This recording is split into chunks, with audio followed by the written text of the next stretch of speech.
I won't keep this intro long because honestly I really suck at intros, so basically the only reason why this video exists is because I fucked up um backing up stuff to my new system, my new Windows operating system.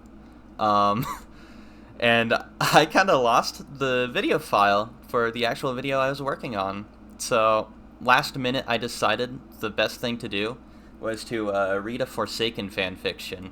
And yeah, that's basically what I'm posting, so enjoy, I guess. I don't know. The sound of a gentle breeze and grass on a field rustling was the only sound that could be heard. In the middle of the grass field on the hills were two figures lying on their backs. They held each other's hands as the silence was broken by a question from one of them. "Do you think we're together in every universe?" Azir asks, turning to look at Two-Time. "Of course," was his partner's reply, as they smiled lovingly at Azir. That smile has always soothed Azir, making him feel butterflies in his stomach. The two remains on the field, staring up at the sky in silence, before Azir starts ranting to Two-Time about botanics. The latter would sit in silence, listening to the sound of their lover's voice. Day by day, the cultist's sanity and mental health slowly crumbled. Azir was undoubtedly worried for his partner.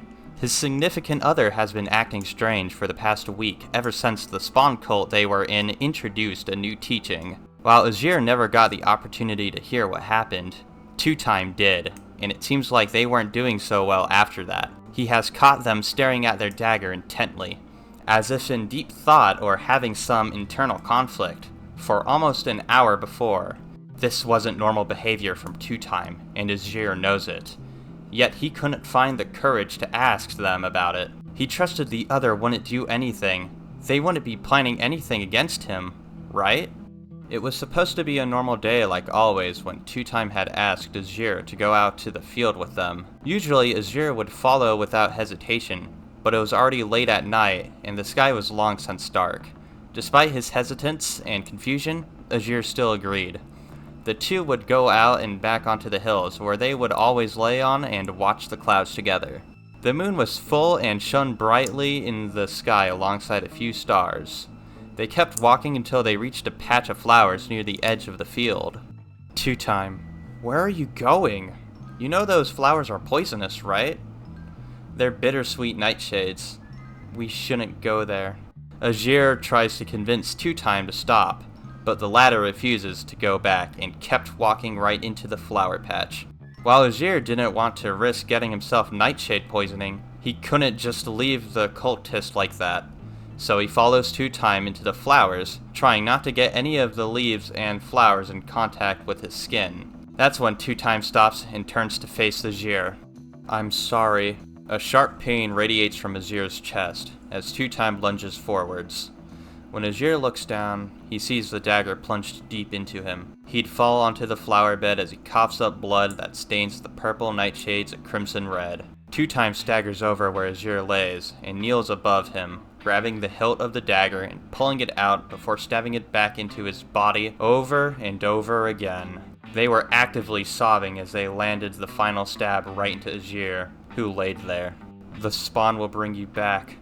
The Spawn will bless you," Two-Time mutters, trying to convince Azir as much as they were trying to convince themselves as they watched the blood seep out of their own partner.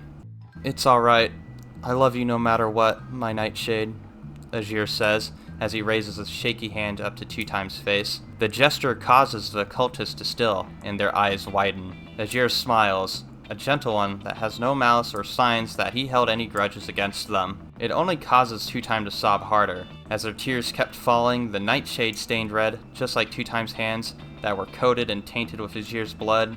Azir's body finally went lifeless as his hand fell limply back onto the ground. Two-Time would remain knelt over the body of his lover, mourning a life that they both could have had if it weren't for the need for them to sacrifice Azir in the name of the Spawn. With every step taken, the guilt grows and grows. With blood-stained hands, Two-Time trudged back to the cabin where Azir and them had taken shelter in and once called it theirs. The cult had promised that Azir will be brought back while he gets blessed with their own second life, even if it wasn't happening right now. Two-Time would pause, turning their head back in the direction of where the patch of nightshades was. Even from here, the cultists could see the figure of Azir laying in the middle of the flower patch. They had specifically chosen that spot just because they remembered Azir telling them how much he loved the nightshades. Reaching the entrance of the cabin, Two-Time would stand there for a moment. Their thoughts were all over the place. The cultist was more than familiar with the concept of death. That's why they had joined the spawn cult in the first place, to avoid death and respawn instead. They've always feared dying, or even being on the verge of death. It fears them right to the core. The cultist shakes their head to rid of all their thoughts before opening the door and stepping in.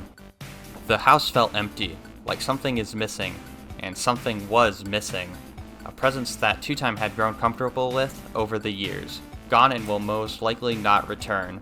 Though they have refused to entertain that thought, firmly believing that the one they have loved the most will return. Stepping into the bathroom, the cultist washes his hands. The water that runs down into the sink stained red as they wash away all the blood of Azir from their hands. While it may have been washed off physically, Azir's blood shall forever be stained on their hands. It will never be wiped off no matter how hard the spawn acolyte will try. Day after day passed and Azir hasn't returned. That belief that Two-Time was holding on so tightly to was slowly slipping away with every day that Azir doesn't appear. They would pray every morning and night, praying to Spawn that their beloved partner will return as promised by the others.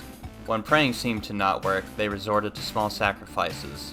Animals freshly killed, food left just for Spawn themselves, even Two-Time's own blood. They would do anything, yet nothing happened. They currently sat on their bed, the one they would always share with Azir, as they looked at the spawn altar that was set up in the room. It had been their idea to set it up so that Spawn could look over the two of them when they slept in hopes of protection. Two-Time would get up, standing over the altar as they eyed the dagger that laid right in front of them. The same dagger that ended their partner. Grabbing the dagger, the cultist brought the dagger up to their arm with shaky hands. Perhaps daily sacrifices must be made to bring Azir back. That must be the case. With a quick flick of the wrist, beads of crimson rolled down their arm and dripped onto the altar. That should do it, right? They thought to themselves. Slowly starting to question their own beliefs, Two-Time stands there for a long moment, staring at their dagger as blood drips down their arm. Azir has to come back. He has to. Another week, and there was no sign of Azir. Two-Time started to pray less, the number of times they have been actively worshipping Spawn decreasing as their hopes died off. They still didn't want to acknowledge that Azir was gone forever because of their own actions, but the breaking point came when they went back to the same field to check on Azir's body. Two-Time stared, horrified and guilty at the sight. The body was already decomposing and rotting, with the nightshades that was painted red flowering and nearly covered up what was left of Azir. His body must have acted as fertilizer for the plants, causing the nightshades to flourish now with the extra minerals in the soil. The sight was both mesmerizing and gruesome, but it can't compare to the smell. It made Two-Time want to gag. That's when the realization actually hit him. Azir was not coming back, and he never will. Everything that had been taught to them in the cult was all a lie. It sickened the cultists as much as it hurt them. A feeling of betrayal and numbness came over them as they staggered back from the body of Azir and headed back to the house. They made up their mind that day. They were going to apologize to their partner and Spawn in the only way they knew how. To sacrifice themselves as well. Every step towards the Spawn altar was filled with anticipation. The picture on the wall of Two-Time and Azir smiling happy taunted them, and out of pure frustration and grief, the cultists would grab the picture off the wall and throw it away from where they stood. The glass frame encasing the photo shattering with a crack. The Spawn acolyte continues to walk towards the altar, their dagger slowly raising so the blade touches their throat. A note lays atop the table, full of apologies to the one they loved most, even though they knew no one would be there to read it.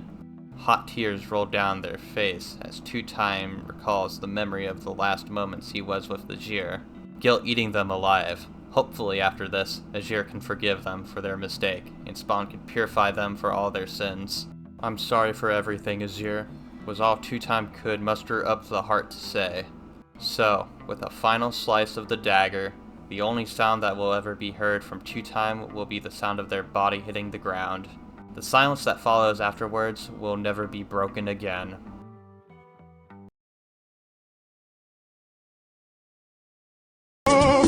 Despacito, quero explorar tu quarto despacito. Deja que te dices cosas al oído. Ahora que tú eres y no está conmigo. Despacito, quiero desnudar y besos despacito. Dime las paredes de tu laberinto, que es un cuerpo duro manuscrito. Super, super, super, super, super.